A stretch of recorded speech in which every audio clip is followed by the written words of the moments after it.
जितने भी ऋषि, साधु, संत, तपस्वी, मनस्वी जितने भी लोग होते हैं ना, उनको अपनी पूरी मेमोरीज को रियलाइजेशन की प्रैक्टिस हो जाती है। जितने भी लोग अपने आप को जानने की यात्रा में निकलते हैं वो क्या करते हैं पता है? अभी जैसे मैं 35 साल का हूं, तो 34वें साल में मैंने क्या क्या किया था, 33वें साल में, 32वें साल में, 31वें साल में, पीछे पीछे पीछे पीछे जाता जाता हूं। फिर मैं बचपन में क्या कर रहा था, वो अपनी मेमोरीज को फाइंड आउट करने की कोशिश कर रहे हैं कि क्या क्या, क्योंकि वो अनकॉन्शियस माइंड में वो चीजें है, आज भी है, बस हम जाते नहीं है वहां। तो बहुत सारे ऋषि मुनि अपने आप को जानने की यात्रा में पीछे की यात्रा करते हैं, पास्ट की। फिर पास्ट में जाते जाते जाते फिर वो उस जगह तक पहुंचते हैं जहां उनका जन्म हुआ। फिर जन्म के पहले पे ही जाते हैं कि वो इस जन्म के पहले क्या थे।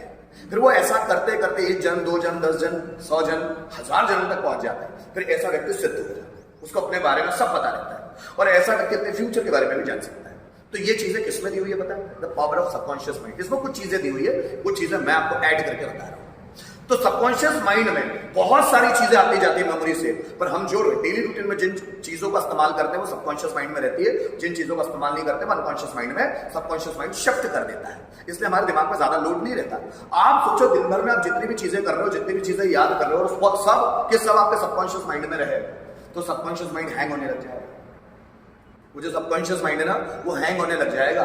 जैसे मोबाइल में ज्यादा डेटा आने से, ज्यादा एप्स आने से, कंप्यूटर में या लैपटॉप में ज्यादा एप्स या डेटा आने से लैपटॉप, कंप्यूटर या मोबाइल हैंग होने लगता है ना, वैसे मतलब हमारे माइंड में ज्यादा इंफॉर्मेशन आने से वो भी हैंग होने लग जाएगा। फिर हमको समझ नहीं आएगा कुछ, फिर हम नई चीज जो भी याद करने की कोशिश करेंगे होगा नहीं।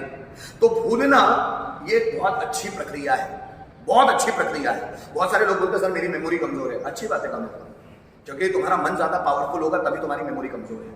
तो ऐसा व्यक्ति जब किसी काम करने में लगेगा ना, जिसकी मेमोरी कमजोर है, वो किसी काम करने में लगेगा ना, तो वो काम छूटेगा ही नहीं, वो कंटिन्यूअस ही करता चला जाएगा। जैसे आइंस्टाइन, उसकी मेमोरी थी नहीं, मतलब वो उसको ज्यादा चीजें याद नहीं रहती थी, इसलिए वो कोई काम करने बैठता था तो मेमोरी उसको डिस्टर्ब नहीं करती थी, कोई भी थॉट उसको डिस्टर्ब नहीं करता था, क्योंकि वो भूलने वाला व्यक्ति है।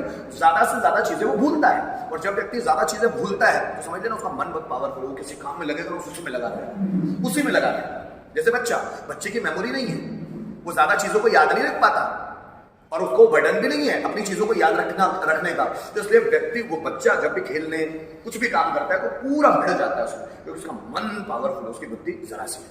पावर ऑफ सबकॉन्शियस माइंड में ये बताने की कोशिश की गई है कि जो आपके प्रेजेंट में जो चीजें हैं, जो कॉन्शियसनेस में जो आपकी चीजें हैं, उससे ही आपको कनेक्ट नहीं रहना है, सबकॉन्शियस माइंड को ऑर्डर भेजना है।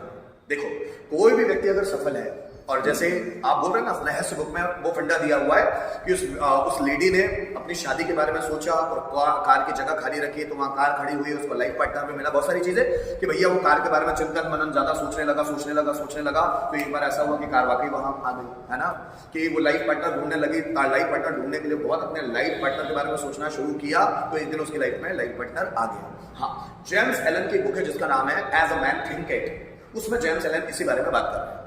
Whatever your mind can believe that it can achieve that, जो भी आपका माइंड जो है भरोसा करता है, कर सकता है, वो उसको हासिल कर सकता है। बस माइंड के भरोसा करने की देर है। अगर माइंड उस चीज को भरोसा कर सकता है, माइंड उस चीज पर विश्वास कर सकता है, तो उस चीज को हासिल कर सकता है।